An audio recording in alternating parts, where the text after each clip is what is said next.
तो ये चौथा पाद जो हम पढ़ रहे थे उसमें कैवल्य का वर्णन है कि कैवल्य यानी मोक्ष कैसे होता है, क्या होता है, कैसे होता है, उसमें क्या प्रक्रिया रहती है, कैसे व्यक्ति आगे बढ़ता है मोक्ष की तरफ। तो पिछले पादों में हम पढ़ते रहे इस योग दर्शन में कि जब तक अविद्या रहेगी, पांच क्लेश बने रहेंगे, तब तक अगला जन्म होता रहेगा, पहले हम पढ़ चुके हैं। और जब ये पांच क्लेश समाप्त हो जाएंगे तब अगला जन्म नहीं होगा, फिर जन्म मरण चक्र से आत्मा छूट जाएगा। तो अविद्या, फिर उसके साथ उसके संस्कार हैं और बहुत सारे क्लेश हैं, राग है, द्वेष है, काम, क्रोध, लोभ, ईर्ष्या, अभिमान, ऐसे बहुत सारे दोष हैं। तो ये सारे दोष जब तक रहेंगे, व्यक्ति इन दोषों से प्रेरित होकर कार्य करता रहेगा, अच्छे बुरे सकाम कर्म करता रहेगा, और कर्म करता रहेगा, फिर उसके संस्कार बनेंगे, उन कर्मों से फिर फल भी मिलेगा, जाति आयु भोग जो हम पढ़ चुके हैं। फिर जाति आयु भोग, ये तीन जो फल मिलेंगे, इन तीनों से फिर अंतिम फल सुख और दुख मिलेगा। जब सुख दुख भोगेगा आत्मा तो उसके संस्कार बनेंगे, सुख भोगेगा तो सुख के संस्कार, दुख भोगेगा तो दुख के संस्कार, ये संस्कार बनते जाएंगे, ये फिर क्लेशों को उत्पन्न करेंगे, वो क्लेश फिर संस्कारों को उत्पन्न करेंगे, ये चक्र चलता रहेगा। तो इस चक्र को काटने के लिए, इस चक्र को समाप्त करने के लिए 11वें सूत्र में बताया था, योग दर्शन चौथा पाद 11वां सूत्र, उसमें बताया था चार कारण हैं। इन चार कारणों से ये संस्कार बनते रहते हैं।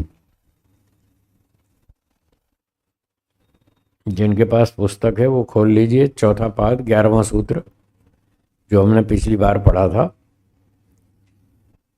हेतु बोलिए, हेतु, फल, आश्रय, आलंबनैः संगृहीतत्वात् येषाम् अभावे तद अभावः।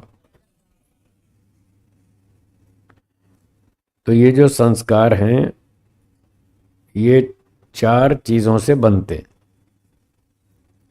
एक हेतु, दूसरा फल,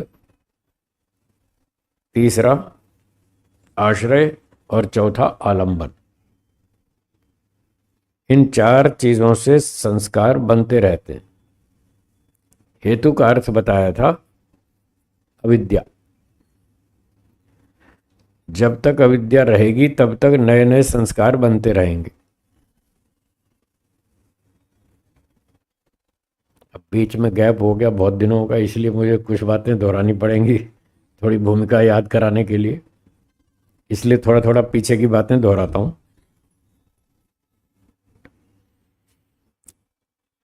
अविद्या, अविद्या क्या है? जो वस्तु जैसी हो उसको वैसा नहीं समझना, गलत ही समझना, इसका नाम अविद्या है। संसार में आप जिन वस्तुओं का प्रयोग करते हैं वो जड़ वस्तुएं हैं। रोटी, कपड़ा, मकान, स्कूटर, कार में सोना, चांदी, बंगला, कंप्यूटर, मोबाइल फोन इत्यादि, ये सारे जड़ पदार्थ हैं। इन चीजों से आप सुख लेते रहते हैं। जब आप किसी चीज को देखते हैं तो मन में विचार आता है ये अच्छी अच्छी है, सुखदायक है, या फिर खराब है तो फिर विचार आता है ये तो खराब है, बेकार है, इससे तो दूर ही ठीक है, इससे दूर रहना ही ठीक है। अर्थात जब भी कोई वस्तु देखते हैं तो उसके बारे में आपके मन में दो में से कोई एक विचार तो रहता है, ये चीज़ अच्छी है, सुखदायक है, अथवा ये खराब है, बेकार है, मेरे काम की नहीं है, ऐसे कोई ना कोई विचार मन में रहता है। अब जितनी वस्तुओं का आप सेवन करते हैं, प्रयोग करते हैं, यदि वो आपको सुखदायक दिखती है, खीर, पूरी, हलवा, मिठाई, बर्तन, बिस्तर, सोना, चांदी, जो भी वस्तुएं आप प्रयोग करते हैं, अगर वो आपको ऐसा लगता है कि ये वस्तुएं बहुत अच्छी हैं, बहुत सुखदायक हैं, तो ये अविद्या है।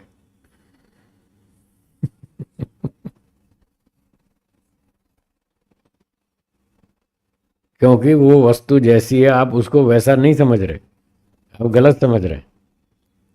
जिस वस्तु को आप ऐसा मानते हैं ये सुखदायक है, कितने प्रतिशत सुखदायक मानते हैं? 100%। जबकि वो 100% सुखदायक नहीं है, इसीलिए अविद्या कह रहा हूं।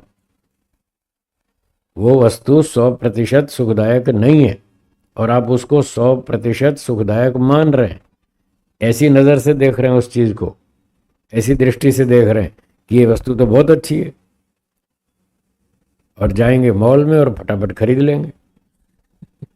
मॉल में मैं कई लोगों से मिलता रहता हूँ, वो बताते रहते हैं कि अभी एक दिन हम गए मॉल में ऐसे ही घूमने, फालतू टाइम था हमारे पास तो सोचा चलो थोड़ा चक्कर मार आए। खरीदने का कुछ नहीं था विचार, ऐसे ही घूमने के लिए चले गए मॉल में। फिर जब बाहर निकले तो बोले 1100 रुपये का बिल बना। दूसरा चक्कर लगाया थोड़े दिनों बाद, फिर 1700 का बिल बना। जबकि खरीदने कुछ नहीं गए थे, बस ऐसे ही चक्कर मारने गए थे। तो ये 1100 और 1700 का बिल क्यों बना? वस्तु देखी, पसंद आ गई, हाँ अच्छी है, ले लो। तो ऐसे व्यक्ति उसको 100% सुखदायक मान लेता है और खरीद लेता है।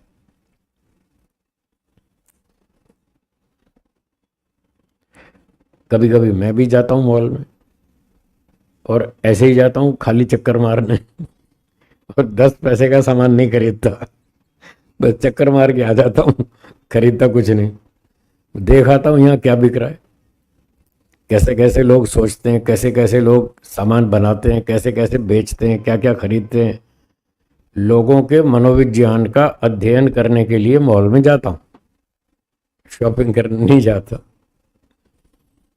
मेरा सब्जेक्ट है साइकोलॉजी, दर्शन, मनोविज्ञान मेरा सब्जेक्ट है, इसलिए उसके अध्ययन करने के लिए जाता हूँ। तो मुझे बहुत कुछ बातें वहाँ समझ में आती हैं कि लोग क्या क्या सोचते हैं, क्या खरीदते हैं, क्या बेचते हैं, क्या खाते हैं, कैसे कपड़े पहनते हैं, कैसे जीवन चलाते हैं, उनसे उनकी क्या क्या समस्याएं पैदा होती हैं, वो सब मुझे अध्ययन करने को मिलता है, इसलिए जाता हूँ, खरीदता कुछ नहीं। तो जब व्यक्ति देखता है हाँ ये वस्तु अच्छी है, सुखदायक है, 100% सुखदायक है, तो ये मानकर वो खरीद लेता है। जीवन चलाने के लिए आप वस्तु खरीदें तो कोई आपत्ति नहीं है, ज़रूरी है जीवन रक्षा के लिए। जीवन रक्षा के लिए मैं भी कुछ शॉपिंग कर लेता हूँ। मुझे ब्रश चाहिए, टूथपेस्ट चाहिए, कोई शेविंग क्रीम चाहिए, ब्लेड चाहिए, रेज़र चाहिए, ऐसे छोटा मोटा जो मेरे ज़रूरत का सामान है वो मैं खरीद लेता हूँ। बाकी ऐसे ही चक्कर मार के आ जाता हूँ सब घूम घाम करके। तो ज़रूरत की चीज़ खरीदें, उसमें कोई आपत्ति नहीं है, उसमें कोई अविद्या नहीं है। अविद्या तब आती है जब वो 100% सुख दिखाई देता है उसमें, तब उसमें 100% सुख देने से वो अविद्या कहलाती है। तो ये अविद्या जब तक बनी रहेगी तब तक उससे संस्कार बनते रहेंगे, राग द्वेष भी बनेगा।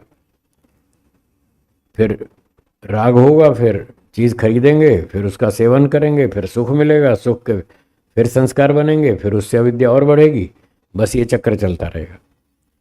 तो हमें इस अविद्या को समझना होगा। जो वस्तु जैसी है उसको ठीक ठीक वैसा समझे तो है विद्या। और वस्तु कुछ और है और समझ रहे हैं कुछ और, उसका नाम है अविद्या। जैसे जड़ वस्तुओं की स्थिति है ऐसे ही चेतनों की भी है।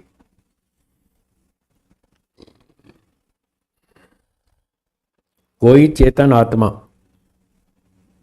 भाई बहन, माता पिता, पति पत्नी, पड़ोसी अड़ोसी, मित्र, दोस्त, हैं, कोई भी व्यक्ति हो चेतन, और कोई लोग कुत्ता भी पाल लेते हैं, कोई तोता पाल लेते हैं अपनी खुशी के लिए, आदि आदि। इन चीज़ों से भी वो सुख लेने का प्रयास करते हैं और सोचते हैं कि इनसे हमें बड़ा सुख मिलेगा। तो ये सारे चेतन प्राणी, मनुष्य आदि और दूसरे भी, क्या ये 100% सुख देंगे? नहीं देंगे। और फिर भी व्यक्ति ये मान के चलता है कि ये मुझे 100% सुख देंगे। बस इसी का नाम अविद्या है। ऐसे सामान्य रूप से तो सब अच्छे अच्छे दिखते हैं, ठीक ठाक व्यवहार करते हैं, पर कभी कभी गाड़ी का गियर फंस जाता है। फंस जाता है ना गियर गाड़ी में कभी कभी। तो कभी कभी गियर फंस जाता है, फिर ब्लास्ट होता है, जोरदार झटका लगता है। अच्छा, इसने इसने मुझे धोखा दिया, मैंने तो कभी सोचा ही नहीं था ये मेरे साथ ऐसा करेगा। दुनिया के साथ भले ही करता हो, पर ये मेरे साथ धोखा करेगा ऐसा तो मैंने कभी सपने में भी नहीं सोचा था, और इसने मुझे धोखा दिया। तब लगता है जोरदार झटका, तब नींद खुलती है, अरे मैं तो अविद्या में था, मैं तो इसको बहुत अच्छा आदमी समझता था। वही तो अविद्या थी जो आप इतना अच्छा समझते थे, जितना अच्छा वो था नहीं। हमारे गुरुजी कहते थे, एक एक व्यक्ति में क्रोध का ज्वालामुखी बैठा है, चुपचाप बैठा है वो, बस थोड़ा सा तीली लगाने की देर है, ऐसा भड़केगा वो। ज्वालामुखी की तरफ फूटेगा उसका लावा। ऐसा एक एक आदमी के अंदर इतना क्रोध भरा पड़ा है। गुरुजी ऐसा बताते थे, और ये बात सही भी है। आप थोड़ा सा किसी को छेड़ के देखो, फिर देखना क्या रिएक्शन आता है उसका। तो कोई जीवात्मा आपको 100% सुख नहीं देने वाला। फिर भी यदि आप ऐसा मान के चल रहे हैं कि ये मेरा मित्र है, मेरा साथी है, मेरा भाई है, मेरी बहन है, ये मुझे पूरा सुख देंगे, तो ये अविद्या है। तो जब तक ये अविद्या बनी रहेगी अंदर, तब तक इससे राग उत्पन्न होगा। जो सुख देगा उसमें राग होगा, जो दुख देगा उससे द्वेष होगा। ये राग द्वेष चलते रहेंगे, और ये जब तक राग द्वेष अविद्या बने रहेंगे तब तक संस्कार बनते रहेंगे। तो संस्कारों की उत्पत्ति का ये एक कारण है, अविद्या। महर्षि दयानंद जी ने कहा, अविद्या का नाश और विद्या की वृद्धि करनी चाहिए, इसलिए इस अविद्या का नाश करें।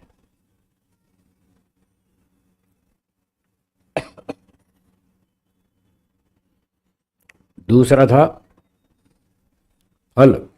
सूत्र में 11वें सूत्र में दूसरा कारण था संस्कारोत्पत्ति का फल। जब व्यक्ति फल को सामने रखता है कि मैं ऐसा काम करूंगा तो मुझे इतने पैसे मिलेंगे, इतना धन मिलेगा, इतना सम्मान मिलेगा, इतनी सुविधा मिलेगी, इतना ऊंचा पद मिलेगा, ये फैसिलिटीज मिलेंगी, तो वो उसके कर्म के फल को देखता है सामने। जब फल को सामने रखता है तो उससे संस्कार बनते हैं, क्योंकि फल में भी उसको सुख दिखता है कि हाँ, यदि ये फल मिलेगा तो मजा आएगा, सम्मान मिलेगा, सुख मिलेगा। उस फल के कारण भी संस्कार बनते हैं। तीसरा है आश्रय। आश्रय मतलब ठिकाना। जैसे आपका घर, आप अपने घर में रहते हैं, वो घर आपका आश्रय है, आपका ठिकाना है।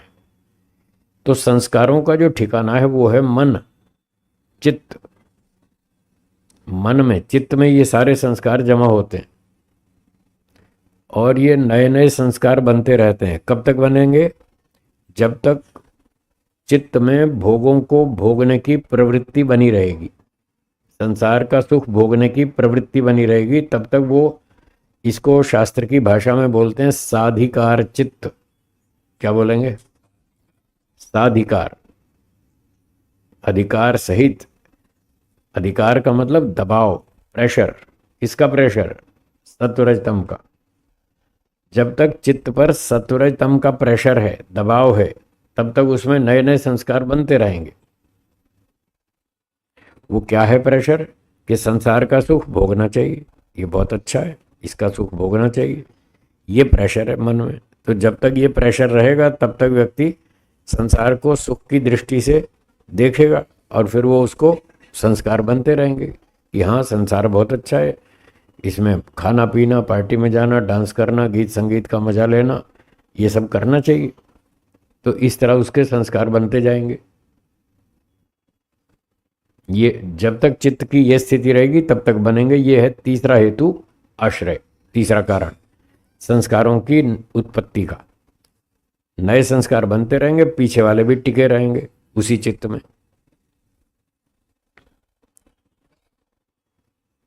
और चौथी बात क्या बताई थी? आलंबन। आलंबन वो वस्तु है जो हमारे सामने आती है और हमारे अंदर संस्कारों को जगाती है। पहले बहुत सारे संस्कार रखे, जो जो वस्तु सामने आती है वो आलंबन कहलाता है, और आलंबन से वो संस्कार जाग जाते हैं। आपकी जलेबी खाने की इच्छा खत्म हो गई? यह है, पर इस समय नहीं उठ रही। इस समय आपके सामने जलेबी नहीं है, इसलिए वो इच्छा नहीं उठ रही। अभी आप बाजार जाएंगे, सामने गरम गरम जलेबी बनती देखेंगे, फिर देखना इच्छा उठ जाएगी। हाँ या ना? उठ जाएगी ना? तो वो जलेबी क्या है? आलंबन। जो जो आलंबन सामने आता है वो हमारे वैसे संस्कारों को जगाता है और वैसी वैसी इच्छाएं पैदा करता है। तो जब आप मॉल में जाते हैं, वहाँ बहुत सारे आलंबन होते हैं, वो आलंबन सामने आता है और इच्छा हो जाती है, और आप फिर 1100 का 1700 का बिल बना के आते हैं। जबकि कह रहे थे हम तो ऐसे ही घूमने गए थे। तो ये 4 कारण हैं जिनसे संस्कार बनते रहते हैं। यदि इन कारणों को धीरे धीरे हम कमज़ोर कर दें, धीरे धीरे समाप्त कर दें, तो संस्कारों को रोका जा सकता है, खत्म किया जा सकता है, नए संस्कारों को उत्पन्न होने से बंद किया जा सकता है, और जो पीछे वाले बने हुए संस्कार उनको धीरे धीरे नष्ट किया जा सकता है। तो ये 4 काम करने पड़ते हैं, ये फिर मोक्ष होता है। ये मोक्ष की प्रक्रिया बताई इस सूत्र में कि ऐसे ऐसे जाना पड़ेगा जिसको भी मोक्ष में जाना हो। लोगों ने तो मोक्ष को बहुत सस्ता बना रखा है। मंदिर में गए, भगवान का दर्शन किया और हो गई मुक्ति, 1100 रुपये दान चढ़ाया और हो गई मुक्ति। इतनी सस्ती नहीं है मुक्ति, इतनी सरल नहीं है, बहुत तपस्या करनी पड़ती है।